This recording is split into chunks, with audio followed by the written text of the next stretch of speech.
7 তারিখ নাকি 8 তারিখ কবে করবেন মহাশিবরাত্রি অর্থাৎ শিব চতুর্দশী। সম্পূর্ণ একটি বছর অতিক্রম হওয়ার পর তারপর কিন্তু আমরা শিবরাত্রি পাই। যত ব্রতই করি না কেন এবং যত আমরা শিব পুজো করি না কেন সারা বছর ধরে, তবে যদি আমরা এই শিবরাত্রি পালন না করি তবে কিন্তু সারা বছরে যে আমরা পুণ্য অর্জন করছি তার সমস্ত কিছুই বৃথা চলে যাবে। তো এখন সবারই বক্তব্য, তাহলে আমরা কোন দিন পুজো করব? দেখুন, কোন দিন পুজো করব? 8 তারিখ আমাদের শিবরাত্রি, এবং যারা কৃষ্ণ ভক্ত রয়েছেন এবং যারা বৈষ্ণব মতে রয়েছেন তারা জানেন যে আমরা 7 তারিখে হচ্ছে একাদশী পালন করব এবং 8 তারিখে আমরা দ্বাদশী মহাব্রত পালন করব। যেহেতু দ্বাদশী মহাব্রত পালন করব, তো সেদিন আমরা শিবরাত্রি পালন করতে পারবো না, কারণ আমাদের দ্বাদশী মহাব্রত পালন করতে হবে। তো সেই জন্য আমরা 9 তারিখ শিবরাত্রি পালন করব। এখন অনেকেই বলতে পারে 9 তারিখ কেন পালন করব? দেখুন, 9 তারিখেও কিন্তু আমাদের শিবরাত্রির যোগ থাকছে, সেই জন্য আমরা 9 তারিখ শিবরাত্রি পালন করতে পারবো। এখন অনেকের প্রশ্ন হতে পারে, যেহেতু শিবরাত্রি বলছে তো রাত্রেবেলাতেই শিবরাত্রি পুজো করা উচিত এবং রাত্রেবেলাতেই শিবের মাথায় জল ঢালা উচিত। দেখুন, শিবরাত্রির 4 প্রহর ধরে পুজো হয় এবং 4টে প্রহরে ভগবানকে 4টে অমৃত নিবেদন করা হয়, অর্থাৎ কি দুধ, ঘি, মধু, দই।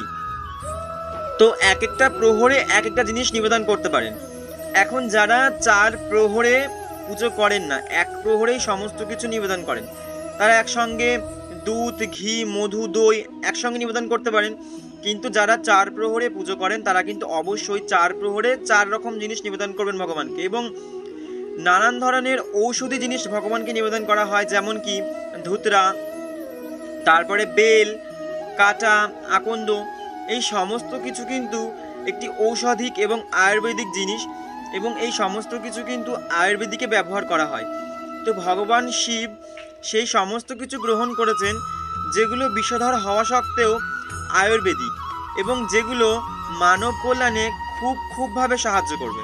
দেখুন, তো আমরা কিন্তু অবশ্যই যারা কৃষ্ণ ভক্ত রয়েছেন, যারা গৌর ভক্ত রয়েছেন, যারা বৈষ্ণব মতে রয়েছেন, তারা কিন্তু 9 তারিখে শিবরাত্রি পালন করবেন। এবং যারা একাদশী করেন না এবং যারা বৈষ্ণব মতে নেই, যারা শাক্ত রয়েছেন, তারা কিন্তু 8 তারিখ শিবরাত্রি পালন করতে পারেন। যেহেতু 8 তারিখে আমরা শিবরাত্রি পাচ্ছি এবং 9 তারিখে রাত্রেবেলা 8:30টার মধ্যে আমাদের শিবরাত্রি ছেড়ে যাচ্ছে, তো আমরা 9 তারিখেও শিবরাত্রি করতে পারি। আমি কিন্তু 9 তারিখে শিবরাত্রি করব, যেহেতু আমি বৈষ্ণব এবং যেহেতু আমরা কৃষ্ণ ভক্ত, গৌর ভক্ত। তো সেক্ষেত্রে আমাদের 7 তারিখ রয়েছে একাদশী, বিজয় একাদশী। বিজয় একাদশীর মাহাত্ম্য সম্পর্কে একটি ভিডিও তৈরি করা আছে, আপনারা চাইলে সেই ভিডিওটি অবশ্যই দেখতে পারেন। এবং যেহেতু 7 তারিখে একাদশী করব এবং 8 তারিখে আমরা পালন করব, মহাব্রত পালন করব, তো সেই জন্য আমরা 9 তারিখে শিবরাত্রি উদযাপন করব। দেখুন, শিবরাত্রি একটি সম্পূর্ণ বছর অতিক্রম করার পর কিন্তু এই শিবরাত্রি আসে, এবং আমরা কিছুতেই এই শিবরাত্রি হাতছাড়া করতে পারি না, কারণ দেবাদিদেব মহাদেব হচ্ছে পরম বৈষ্ণব।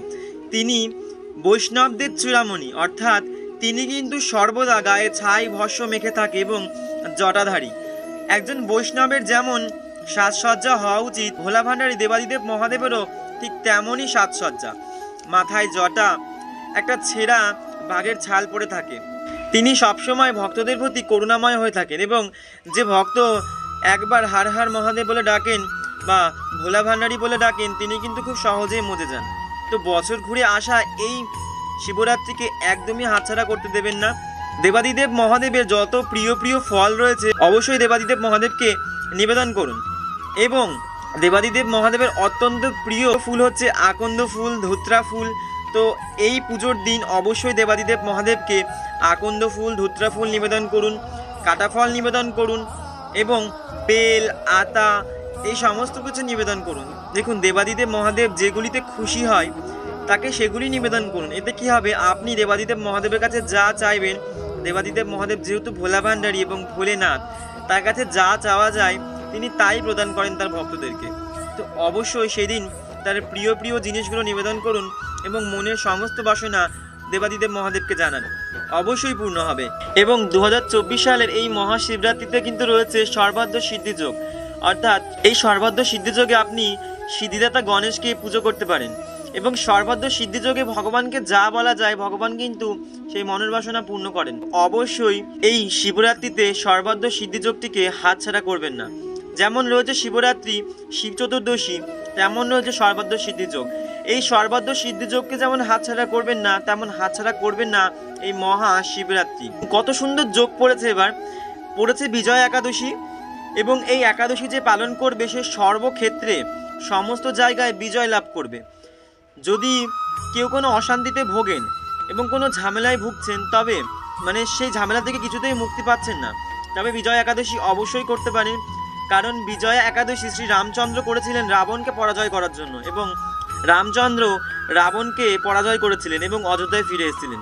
ঠিক তেমনই যদি আপনাদের জীবনে বিজয় পাওয়ার উদ্দেশ্য থাকে, জয়ী হতে চান কোনো যুদ্ধক্ষেত্রে অথবা কোনো কাজে আপনি জয়ী হতে চান, তো অবশ্যই বিজয়া একাদশী পালন করুন।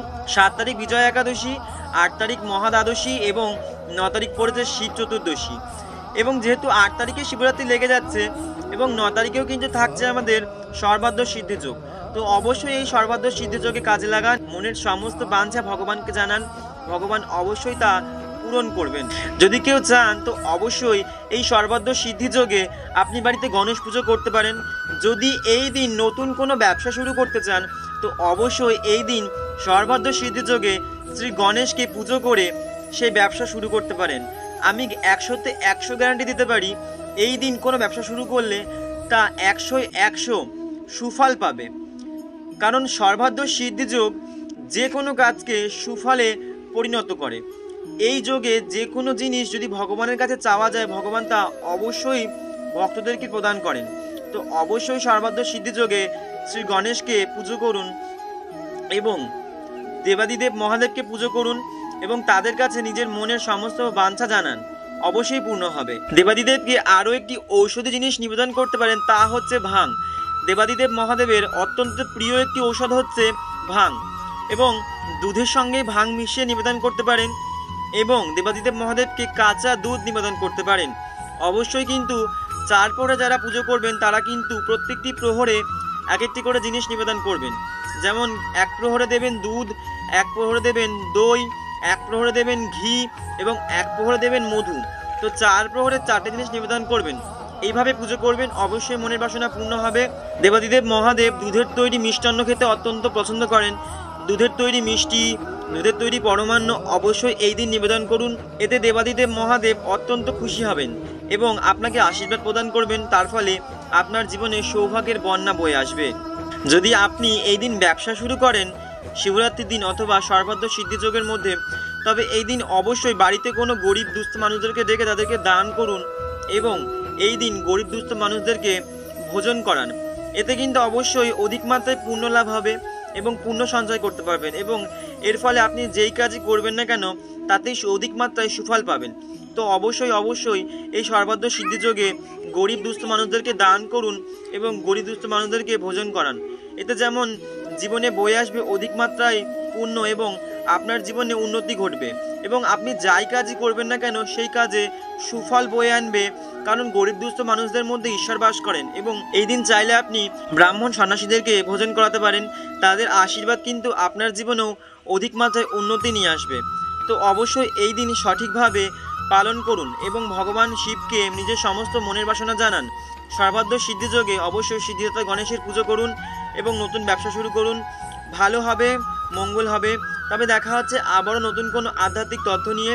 ততক্ষণের জন্য সবাই ভালো থাকবেন, সুস্থ থাকবেন। জয় নিতাই, জয় গৌর, জয় রাধেশ্যাম।